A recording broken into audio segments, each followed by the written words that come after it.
জাতীয় নির্বাচন নিয়ে নানা কথা, শঙ্কা, সম্ভাবনা। রাজনৈতিক দলগুলো দিচ্ছে পাল্টাপাল্টি মতামত। সে তালিকায় পিছিয়ে নেই নতুন রাজনৈতিক দল জাতীয় নাগরিক পার্টিও।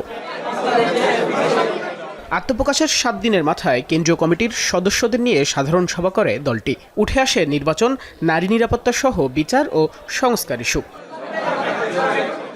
শুক্রবার বিকেলে বাংলা মোটরে জাতীয় নাগরিক পার্টির অস্থায়ী কার্যালয়ে সংবাদ সম্মেলনে সদস্য সচিব আক্তার হোসেন জানান, গণ অভ্যুত্থানের সব অংশীজন সহ বিভিন্ন রাজনৈতিক দল, বিশিষ্টজনদের নিয়ে ইফতার পার্টির কথা। আমরা সারা দেশের সকল শহীদ পরিবার এবং আহত ভাই বোনদের 10 তারিখের ইফতার কর্মসূচিতে স্বতঃস্ফূর্তভাবে অংশগ্রহণ করার আহ্বান জানাচ্ছি। উক্ত ইফতার পার্টিতে জাতীয় নাগরিক পার্টি এবং অন্যান্য রাজনৈতিক দলের সদস্যবৃন্দ এবং বিশিষ্ট ব্যক্তিবর্গ, ব্যবসায়ীগণ উপস্থিত থাকবেন বলে আমরা আশাবাদ ব্যক্ত করছি।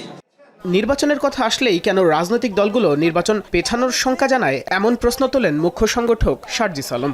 আমরা জানি না যে আমাদের যে রাজনৈতিক দলগুলো রয়েছে, নির্বাচন কেন্দ্রিক একটা শব্দ আসলে কেন তারা শুধু নির্বাচন পিছানোর ভয়টা করে, কেন শুধুমাত্র আমাদের মাথায় একটা নির্বাচন হবে, আমরা দ্রুততম সময়ের মধ্যে ক্ষমতায় যাব, এই চিন্তাটা কেন কাজ করে।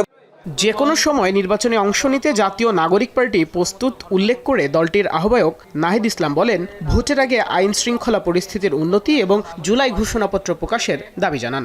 নির্বাচনের জন্য নাগরিক পার্টি তার মানসিকতা এবং প্রস্তুতি রয়েছে এবং আমরা নির্বাচন সামনে বলেছি যে আমরা আমাদের জায়গা থেকে গণপরিষদ নির্বাচন দেখতে চাই জাতীয় সংসদের পাশাপাশি। আমাদেরকে অবশ্যই নির্বাচনের আগে এই যে পুলিশিং ব্যবস্থা আছে, আইন শৃঙ্খলার যে পরিস্থিতি আছে, সেটাকে অবশ্যই উন্নত করতে হবে। সম্প্রতি নারীর প্রতি সহিংসতা, ধর্ষণ ও ইফটিজিং এর ঘটনার তীব্র নিন্দা জানিয়ে অন্তর্বর্তী সরকারের কাছে উদ্বেগ প্রকাশ করেন তিনি। পাশাপাশি বৈষম্য বিরোধী ও সমন্বয়ক পরিচয়ে কেউ অপকর্ম করলে আইন শৃঙ্খলা বাহিনীর প্রতি ব্যবস্থা নেওয়ার অনুরোধ করেন নাহিদ ইসলাম।